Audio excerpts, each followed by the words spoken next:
Hello, friend. So I'm sure when you eat your stuff like pizza, burgers, etc., you must be using a lot of spicy stuff into it, like sauces, etc. But have heard about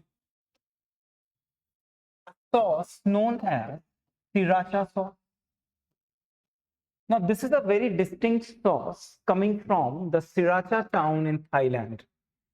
And the speciality of this sauce is that the peppers and olives, whatever are being used to prepare this sauce, they are being sourced from a very particular area around Southern America. And the fact is that in last 1 and 2 years, because of climate change and because of the mega drought being experienced in that particular region, the chilies, the production has dried up. And therefore, suddenly in last 2 years, the production of sriracha sauce has declined. But there is an expectation, but there is a demand for this particular sauce across the world. In fact, in the Uber townships of India like Gurgaon, Bangalore, etc., the sriracha sauce has caught an immediate attention, and it's one of the most favorite of the upcoming urban elite classes. Now you must be wondering, why am I discussing sriracha sauce in a topic of current affairs? Remember, I used the word climate change, and recently two important judgments, one from India, another from Europe, has come out, which have actually strengthened the jurisprudence of climate change. So one judgment is coming from European Court of Human Rights, where some elderly ladies, I mean mostly above 60, approached the Human Rights Court demanding that the country should be asked to take positive action because of their inaction, their longevity has been affected. Especially, they might not be able to live beyond 70 years of age.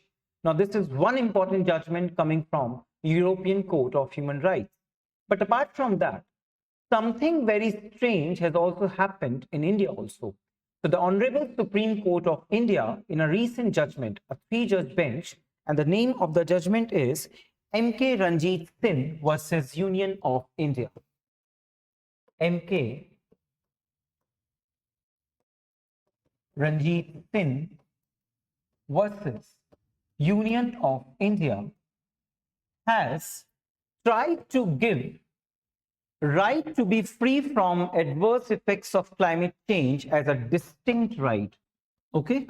Now, when I talk about distinct right, you must know that within India, in our constitution, etc., we do not have certain separate categories of environmental rights. In fact, such rights are interpreted mostly from directive principles of state policy, fundamental duties, and they are in sync reading with two prominent fundamental rights. One is the Article 14 and other is Article 21, where from 1980s onwards, Honorable Supreme Court has expanded the right to clean environment. Now, this particular case becomes interesting. Again, why? See, world over, 90% of litigations are happening outside USA, which are basically linked to your link between human rights and climate change. Okay?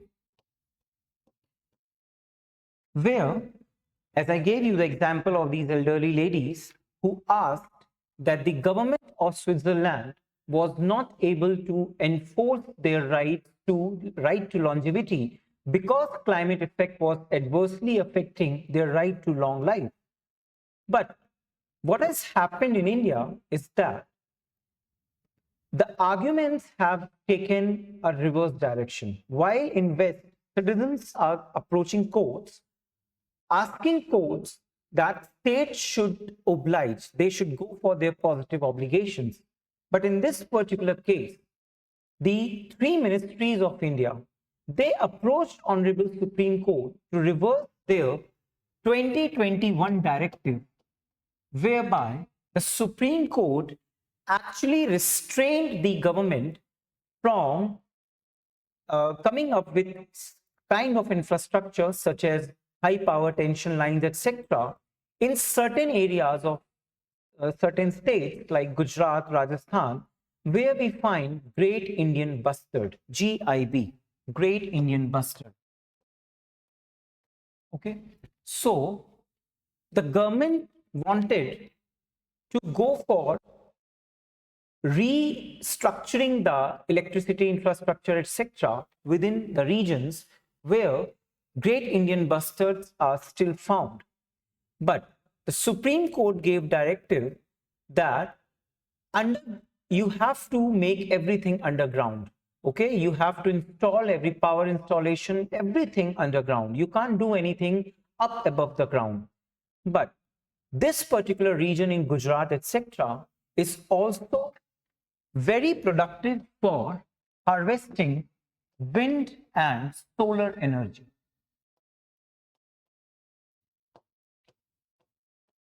Harvesting wind and solar energy. Now, the argument of government is that under Paris Agreement and apart from that, government has a lot of international obligations to fulfill the climate justice and the demands emerging from climate justice. So, if the government is not allowed to erect and harvest certain infrastructure with regard to solar energy, with regard to wind energy, then India might not be able to fulfill its international obligations. Now, in 2023, in this particular judgment, MK Ranjitsinh versus Union of India, the Honorable Supreme Court actually understood the government's argument and it has appointed a committee. This committee was already appointed earlier also, and the work of committee now has been increased, and the committee has been asked that why not you try to bring a balance between, first, the conservation of Great Indian Bustard, but at the same time, people's right to have a clean environment. So what unique is happening here is, while in the West, the citizens are asking the court to enforce their governments so that they can go for positive obligation, so that they fulfill their international obligations with regard to climate justice, mitigation, adaptation, etc. But in India, in this particular case, government has gone to the court saying that we want to fulfill the argument. We want to fulfill our obligations, international obligations, etc. But because of your ruling, we have not been able, because of your direction in 2021, we are not able to harness the solar energy, etc., which will act as a restraint on our achievements of our international obligations with regard to climate justice. So this is one broad difference between Western jurisprudence and what arguments the government of India has come up in this particular case. Now, moving forward, you should know that the person behind this particular judgment, MK Ranjitsinh, he's an ex-IAS officer and he has a lot of work behind the environmental conservation. In fact, in 2014, he was given the Lifetime Achievement Award for his work in wildlife conservation. Not only this, because of his efforts only, today, India has banned the export of snake skins, cobra skins, etc. You must also know that it is Mr. Ranjitsinh who is behind the introduction of cheetah in India from Namibia. It is because of his effort, his far-sightedness, that after 70 years, when Asian cheetahs were declared extinct in India, cheetahs are being reintroduced again. They have been reintroduced because of his efforts.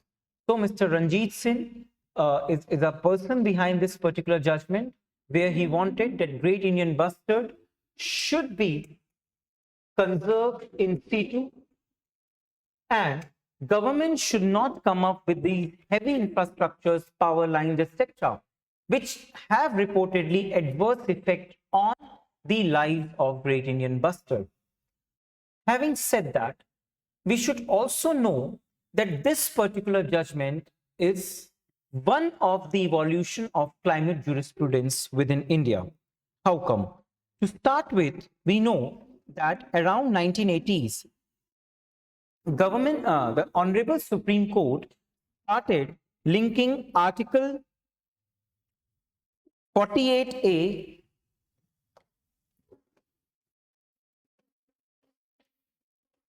51AG, etc., in the broad spectrum of right to life. Okay? And in this judgment, Honorable Supreme Court has gone to the extent of recognizing people's right, fundamental right against adverse effect of climate change as a distinct right.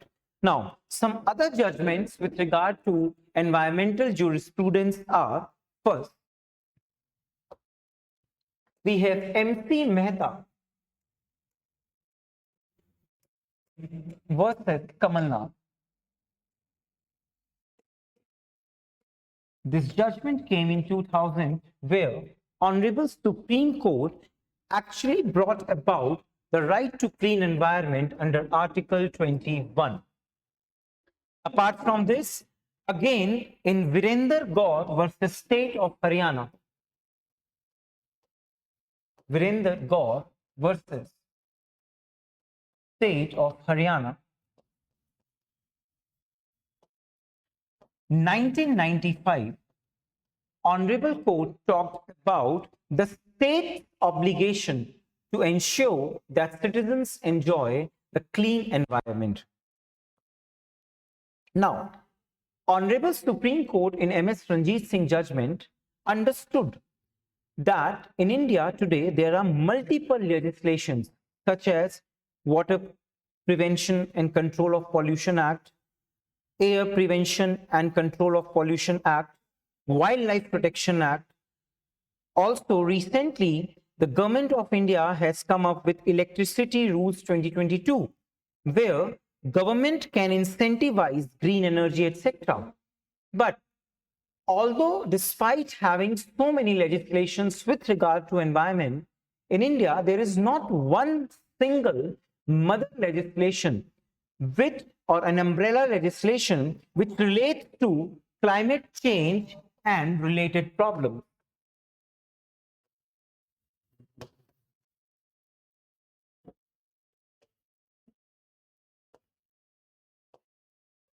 Climate change and related problems.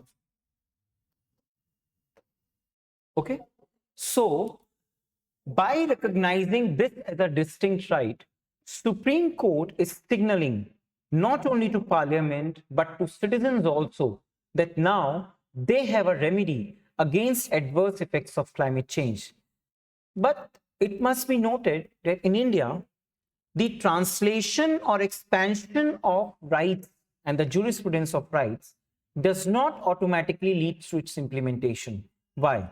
Because even if you read all these rights into Article 21 and Article 14, state will have to go for making certain laws so that citizens can go and ask for their fulfillment of these rights. Okay. Secondly, one important thing that Supreme Court has again invoked in this is Article 14, right to equality. We should understand why. Because suppose I belong to a dryland state like say Rajasthan, etc. But there are people in Andaman Nicobar Islands or other coastal areas where they have a unique tradition, unique culture. Now, I may survive climate change because I have been, you may say, I have been able to to ensure my life in that way. But what about the rising sea levels in Andaman and around the areas around Lakshadweep, etc.? We saw the Chennai floods, etc. So those people, those unique tribes, etc., which are already poor, they do not have access to health, they do not have access to remedies, etc.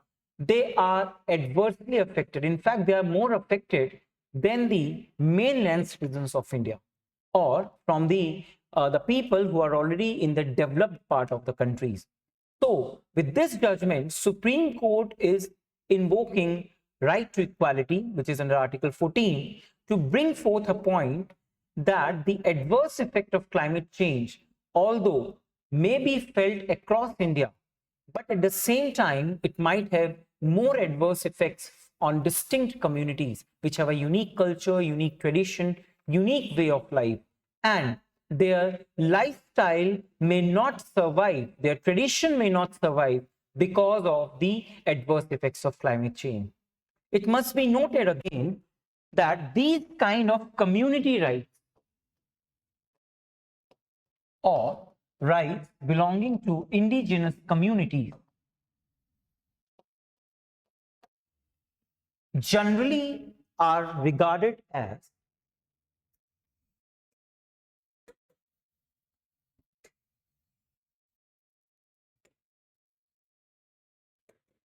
third generation of human rights.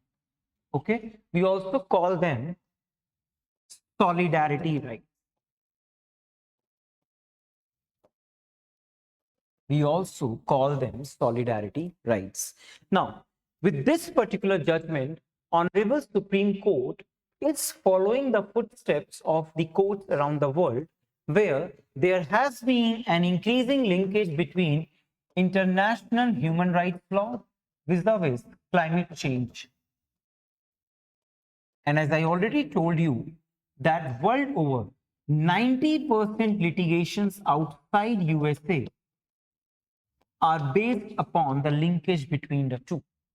So we hope that within India, the discourse on human rights and climate change will improve. It will become more rich. But see, when you try to adopt human rights approach to climate change, it has two broad effects.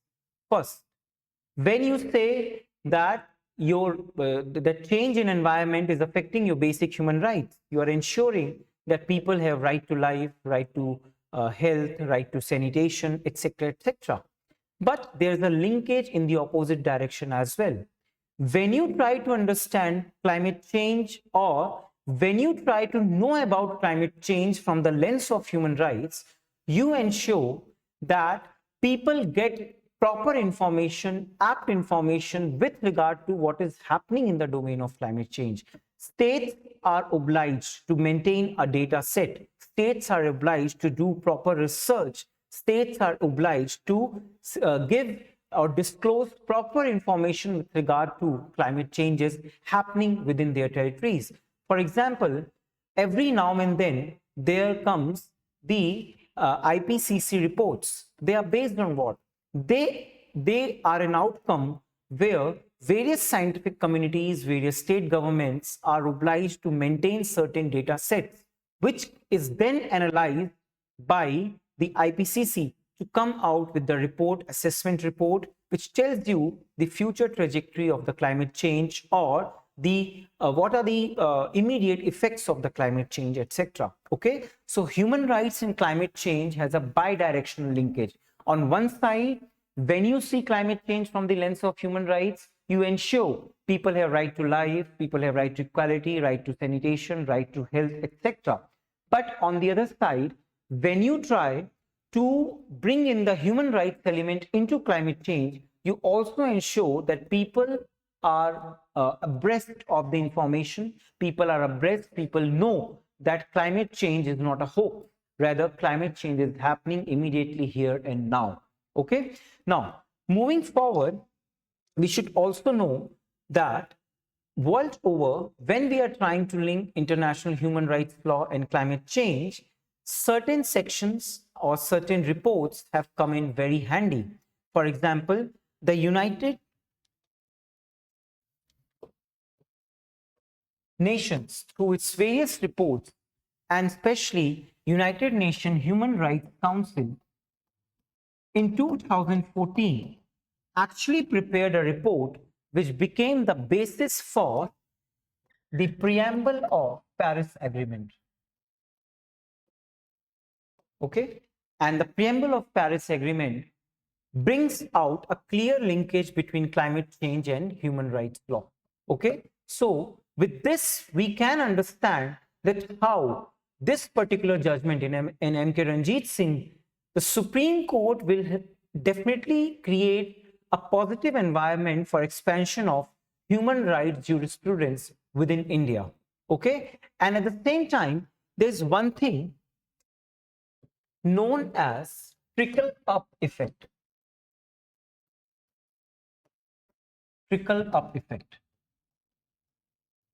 Now, as students, you must have mostly heard about trickle down effect.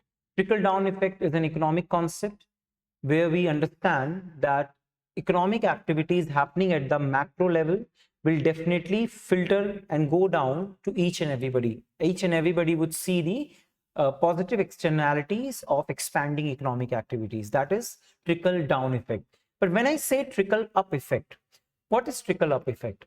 Whenever the Supreme Court or any court around the world tries to bring a link between human rights and climate change or any sort of those things, citizens suddenly get empowered and citizens start reaching out to the avenues where citizens seek clarification, not only from judiciary but also from executive, that what is the scope of their right, what is the domain and implementation of their right, how can they achieve or how can they ask from the state or any other body set up by the state to implement that kind of right. This is known as trickle up effect. Trickle up means people, citizens, aam aadmi, engaged with the executive, with the judiciary, asking tough questions, asking state, asking governments, asking judiciary, etc., to expand, explain, and give a clear indication with regard to where their rights stand. So this particular judgment will go a long way in creating a trickle up effect within Indian jurisprudence. Okay, so now you must have connected the dots where I started from sriracha sauce, which is definitely not a human right issue. Okay, that is an issue for certain elite urban classes in India and around the world. But see how climate change, adverse effect of climate change can affect your food habits, your lifestyle, etc. But certain people are more affected, certain people may not be affected at all, and certain people are in the mid of being there. Okay, so these two judgments, one coming from European Court of Human Rights, where actually a court gave a binding judgment on the 46 European countries that your inaction with regard to climate change is a severe threat to the on the life and longevity of people. And this second judgment coming within India from Supreme Court of India, which is actually telling that there can be no if and but, there can no choice between either conserving Great Indian Bustard or having protecting people from the adverse effect of climate change. Rather, Supreme Court has gone for a balanced view, and Supreme Court has understood the argument of Indian government that we have certain international obligations, and this particular judgment will go a long way in ensuring the triple up effect with regard to climate justice and related jurisprudence in India. With this, I'll take a goodbye and I'll come up with some other interesting topics soon. Have a good day. Take care.